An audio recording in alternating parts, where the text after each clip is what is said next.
அயோத்தியில தேவி அரமனையில் நடந்தா கால் சவக்கம் நடக்கப்படாதும் பாளா தேவி சொல்றாள் ஹனுமார்ட்டே, அப்படிப்பட்ட பிரபு என்ன தண்டக்கையில நடந்து காலில் ரத்தம் வரபோது சீத்தை குத்தம் இல்லை, தர்மத்துக்காக நடக்கிற அது க்ஷேமத்தை கொடுக்கும் நாளா. தர்மாபதேசாது ராஜ்யம் மாஞ்சாப்யரண்யம் நயத பதாதிம் நாசித்யபாயஸ்ய நபீர்ண சோகா கச்சித் சதைர்யம் ஹிருதயே கரோதி. என் காலால் நடந்தா பொறுக்காது பிரபு, தர்மம் இருக்கு, சீதை குத்தினா பாதகம் இல்ல, குத்தட்டம் உண்டு ஆளா. அத்தனை உஷத்தியான் தர்மம். அப்படி நம்பித்தா அர்த்தபராளா இல்லாம இருந்தா நம்ம பெரியவாழ்லாம். தர்மம் போரும் போரும் இருந்தால் சுகமா இருந்தால், கேவலம் அர்த்தம் போரும் தர்மம் வாண்டாம கூட நினைக்கிறான், சங்கல்பம் பண்ணிக்கிறான் தர்மம் வாண்டாம்னு. அப்படி ஹனுமாரை பார்த்து அப்படி சொல்றாள் தேவி தர்ம உஷத்தின்னு. தேவதா பிரசாதத்தை ராமன் விரும்புறாளான்னு கேட்கிறாள். அப்படி தெய்வபலம் போயிடுச்சுன்னா அப்புறம் ஒண்ணுமே இல்லையா? அதுக்குதான் தெய்வத்தை வருமனா ஆராதிக்கணும். அதைவ தோஷணம் வியர்த்தம் பவிஷ்யதி கதாச்சன. ஆமா, தேவத்தையை ஆராதிச்சு அது வீணா போகவே போகாது, ரட்சிக்கத்தான் ரட்சிக்கும். அப்படி நம்பின தேசம் நம்ம தேசம். இப்படி அர்ஜுனன் சொன்னார். சரி பரப்போடுவோம்னு மகாபிரஸ்தானம் பரப்பிட்டாள் பாண்டவாள். மகாபிரஸ்தானம்னு ஒரு பருவா, சொர்க்காரோகணம்னு ஒரு பருவா. இந்த ரெண்டும் சேர்ந்துதான் 18 பருவா, கடைசி பருவா இந்த ரெண்டும். அப்படி பூமியை பிரதட்சணம் பண்ணிட்டு பரப்பிட்டாள். அப்புறம் சொர்க்காரோகணத்துக்கு போறது உத்தர திக்க நோக்கி போறது, தட்சிண திக்கிற திரும்புறது இல்லைன்னு சங்கல்பம். அப்படி பரப்பிட்டாள். அப்படி பரப்பிட்டு போயிட்டே இருக்காள். ஒரு ஆச்சரியம் அதுல இருந்தாள். என்னன்னா ஒரு ஸ்வா ஒண்ணும் முன்னாடி போச்சான் தர்மபுத்திரத்துக்கு முன்னாடி. இது என்ன ஆச்சரியமா இருக்கே, ஒண்ணு கூட கூட வருதேன்னு நினைச்சாள். இப்படி ஹிமாலயத்துல ஏறி போயிட்டு இருக்காள், சொர்க்கத்துக்கு நேரம் நடந்து போடுறதுன்னு. சகதேவன் கத்தினார், அண்ணா திரௌபதி மலை மேல இருந்து கீழே பிறண்டு விழுந்துட்டாள். இனிமே திரும்பி பார்க்காதே. வஸ்திராபரண காலத்துல பீஷ்மாதிகளை எல்லாம் மான குறைச்சலா பேசியிருக்காள். பெரியவாளை ரொம்ப அவமதிச்சு பேசியிருக்காள். அவ புண்ணியலோகத்துக்கு சிவந்து வரத்து கொடுத்து வைக்கல. இனிமே அவளை இறங்கி நாம் எடுத்து நாமும் கீழே வந்துடுவோம். நகுலம் கத்தினா சகதேவன் விழுந்துட்டான்னு. சகதேவன் தனக்கு மேல அறிவாளி இல்லைன்னு நினைச்சா, அதனால அவன் விழுந்துட்டான். அவனை பத்தி இனிமே இது இல்ல, ஆத்மனோ பந்து பரப்பிட்டாள்.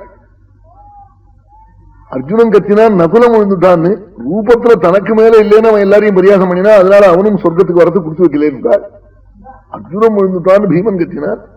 அப்பா யுத்தத்துல துரோணரை கூட அவமதிச்சு, குருவை கூட அவமதிச்சு பேசியிருக்கான், ரொம்ப வீரவாதம் பண்ணிருக்கான். அதனால அவன் வர கொடுத்து வைக்கல.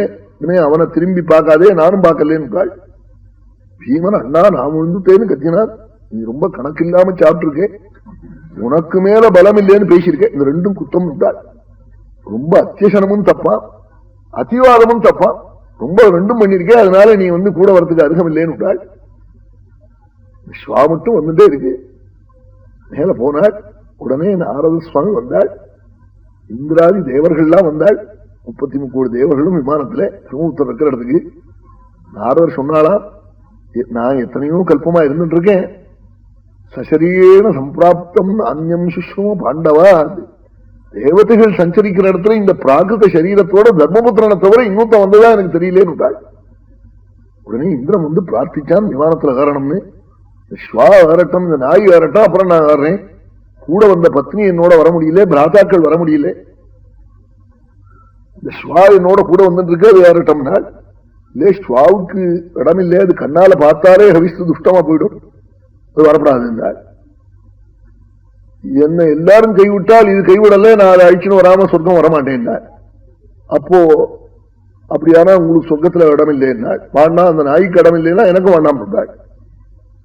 தீர்மானமா சொல்லிவிட்டாள். அப்புறம் உடனே இந்திரன் சரி அதையும் ஏற சொல்லுவோம்னாள். அது ஏறிட்டு இவரு ஏறி உட்கார்ந்துட்டார். பார்த்தா அந்த நாய் சதுர்புஜத்தோட தர்ம தேவத்தை இது. அப்பா உன் குடும்பத்துக்கு நீ பண்ணின தர்மம் நான் மாதிரி உழைக்கிறேன்டா உன் குடும்பத்துக்குன்னு காமிச்சாளா. தர்மம் அப்படி ரட்சிக்குமாம் ஆபத்காலத்துல. அவன் கூட கூட நாய் மாதிரி வருமா. ஆமா, ராத்திரி 1 மணிக்கு ஒரு எஜமான் கார்ல பரப்பிட்டா கூட ஓடி வருது நாய். ஆமா, அப்படி ஆறு வருவாள். பத்னி வருவனா, புத்திரன் வருவனா, தர்மம் தான் வரும், கூட கூட வரும். தர்மம் வந்து நிற்குமே. சிவவாக்கியர் ஆடு நாடு தேடினும் ஆனசேன தேடினும் கோடிவாசி தேடினும் குறுக்க வந்து நிற்குமோ ஊழியிட்ட பிச்சையும் உகந்து செய்த தர்மமும் சாடிவிட்ட குதிரை போல் தர்மம் வந்து நிற்குமே. யானே குதிரை ஆடு மாடு சதுரங்க சைன்யம் பரலோகத்துக்கு பரட்டவனோட கூட வருமா? ஒன்னும் வராது. இன்னும் எது வரும்? ஊடியிட்ட பிச்சையும் வயசானமும் பிச்சைகப்பம் வாசல்ல வந்து தள்ளாமே உள்ளே இருந்து அரிசி எடுத்துன்னு வர போவோம். அதுக்குள்ள அவ காதல வேலையாக்காம நம்ம வேற தெருவுக்கு போயிடுவான். அந்த அரிசியை உள்ள கொண்டு போய் மறுபடியும் போடப்படாதான் விரட்டிக்கிட்டு போகணுமா? ஒத்த திருவா நடுத்தருவா அங்க இருக்கான்னு அப்படி ஓடி ஓடி இட்ட பிச்சையும் அன்போட நம்பி நம்பி செஞ்ச தர்மமும் பரலோகத்துல கூட கூட வந்து நிற்குமா? கைவிடாம எல்லாரும் கைவிடுற சமயத்துல ஊடியிட்ட பிச்சையும் உகந்து செய்த தர்மமும் சாடிவிட்ட குதிரை போல் தர்மம் வந்து நிற்குமே. நிற்குமே நான் சிவவாக்கியம். பேரை எடுத்து புது பேர் இடுவாளேன்னா சிவவாக்கிறேன். நல்ல சித்தரவர் அவரை ஆழ்வாரா வச்சு பூஜை பண்றாளே இப்போ சிவவாக்கிறேன். ஆமா, இந்த சரீரம் மூச்சு போச்சுன்னா வேற பேர் இடுவாளா? அம்மா அப்பா வச்சு ஐருவாள் அப்புறம் சொல்ல மாட்டாள். அப்புறம் அது இது இந்த புது பேரெல்லாம் இருக்கு பாருங்க, அதெல்லாம் சொல்லுவாளா? நான் வந்து ரிச்சிக்கம் எந்த காலத்திலையும் உடனே ஏறி உட்கார்ந்து விமானத்தோட சொர்க்கம் போனாள். சொர்க்கம் போனா இந்திரனுடைய ஆசனத்துல துரியோதனன் உட்காந்துருக்கான். பார்த்தார் இவர் தர்மபுத்திரர். இந்திரனை கூப்பிட்டு என்ன இவன் இங்க வந்து உட்காந்துருக்கானேன்னு கேட்டார்.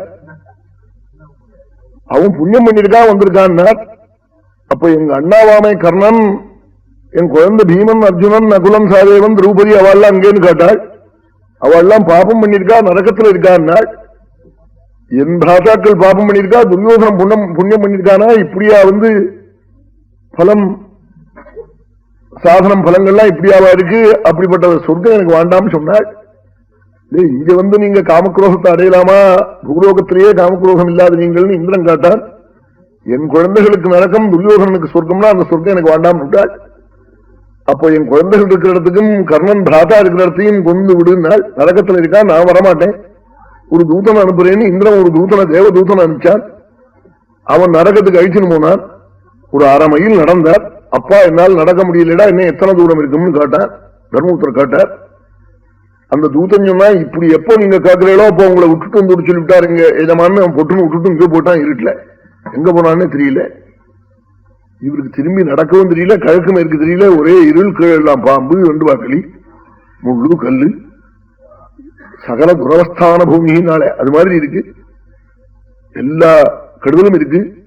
அப்போ இவர் முள்ள திரும்பவும் திரும்பி பார்த்தார்.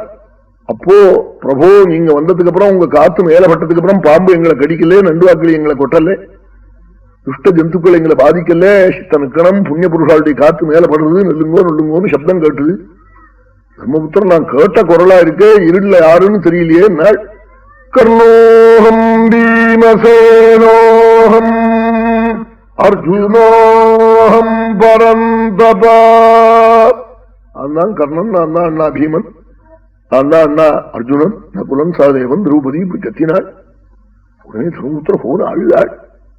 என் பிராதாக்கள் இங்க வந்து ஆகப்பட்டு கஷ்டப்படுறாளான்னு கண்ணால ஜலத்தை கொட்டி கண் ஜலத்தை துடைக்கிறார். இந்திரன் விவர கணக்கிறான். சொர்க்கம் அது என்னன்னு கேட்டால், மாயா நரக தரிசனம் உங்களுக்கு நான். இந்திரன், என்னத்துக்கிட்டாப்பா என்னை இத்தனை வரட்டி எடுத்துக்கிட்டேன்னாள். நீங்களும் ஒரு சின்ன பொய் சொல்லிவிட்டேளோ இல்லையோ, அஸ்வத்தாமா ஆதாஹா குஞ்சரகான்னு, அதுக்காக உங்களுக்கு இந்த மாயா நரக தரிசனம். துரியோதனம் சொல்ப புண்ணியம் பண்ணியிருந்தான். அவன் நரகத்துக்கு சாஸ்வதமான நரகத்துக்கு வந்துட்டான். உங்க பிராதாக்கள் சொல்ப பாபம் பண்ணியிருந்தால் அவ சொல்ப காலம் நரகத்தில் இருந்தா எல்லாரும் இந்த சொர்க்கத்துக்கு வந்துட்டா வாருங்கன்னு அழிச்சுன்னு போட்டாள். எல்லாம் 3.25 நாளி அவளுக்கு நரகம், 3.25 நாளி துரியோதனனுக்கு ராஜ்ய லாபம். உடனே நம்பிக்கை இல்லா தீர்மானம் கீழே இறங்கிவிட்டான் இருந்து அழிச்சுன்னு போட்டாள். அப்படி மகாட்சேமத்தை அடைஞ்ச சொர்க்காரோகணம் போய் சொன்னாள். ஆச்சரியம், மகாபாரதத்துல சொர்க்காரோகணம் வருவா ரொம்ப பலம் சொல்லியிருக்காள். அதுக்காக பாகவதத்திலையும் விடாம சொர்க்காரோகணத்தை போய் சொன்னாள். என்ன பாபம் ரொம்ப அதிகமா இருக்கு. அதனாலதான் வந்து சுவாமி கேட்டான் அர்ஜுனன், நான் எப்போ உங்க சுரூப தரிசனம் எனக்கு கிடைக்கும்னு கேட்டான். ஏஷான் தொந்தகதம் பாபம் நாள், பாபம் போச்சுன்னா தெரியுது என் சுரூபம் நாள். பாபம் போகணுமே நாள் ஜனானாம் புண்ணிய கர்மனாம். கீதையில அதான் பெருமை, பலம், சாதனம். அந்த சாதனத்தை அனுஷ்டிக்கிறதுக்குள்ள மார்க்கம் இத்தனையும் சொன்ன கிரந்தம் கீதை. அதான் கீதையில ஒரு பெருமை. பாக்கி புத்தகத்துல அப்படி இல்லை, பெருசா பலத்தை சொல்லிட்டு போடுவோம், சாதனம் இருக்காது. சாதனத்தை பெருசா சொல்லிவிடுவோம், பலம் என்னன்னு புரியாது. சாதனத்தையும் சொல்லியிருப்போம், பலமும் சொல்லியிருப்போம், அனுஷ்டிக்க வேண்டிய மார்க்கத்தை சொல்லியிருக்க மாட்டான். இந்த மூணு சொன்ன கிரந்தம் கீதை. அதனாலதான் கீதைக்கு பெருமை. ஏஷாம் தொந்தகதம் பாபம் ஜனானாம் புண்ணிய கர்மனாம். நல்ல காரியம் பண்ண பண்ண தானா பாபம் போடுது. பாபம் போனா பகவான் தானா தெரிகிறாள். வழக்க கொண்டு தானா இருட்டு போடுது. அப்புறம் கீழே கிடக்கிற மோதிரங்கள்லாம் தெரிகிறது. அப்புறம் இனிமே தீபஸ்ய தீபாந்தராபேட்சை உண்டோ? இன்னொரு வழக்கு கொண்டாடான்னு சொல்லுவனோ அந்த வழக்குக்கு? அது தேவையில்லை. அப்படியெல்லாம் பகவத் அனுகிரகத்தை சுலபமா அடைவதற்கு மார்க்கம் சொன்ன கிரந்தம் பகவத்கீதை. இப்படி சொர்க்காரோகணம் பண்ண சரித்திரம் சொன்னாள். பரீட்சித்து ராஜ்ய பரிபாலனம் பண்ண வந்தாள்.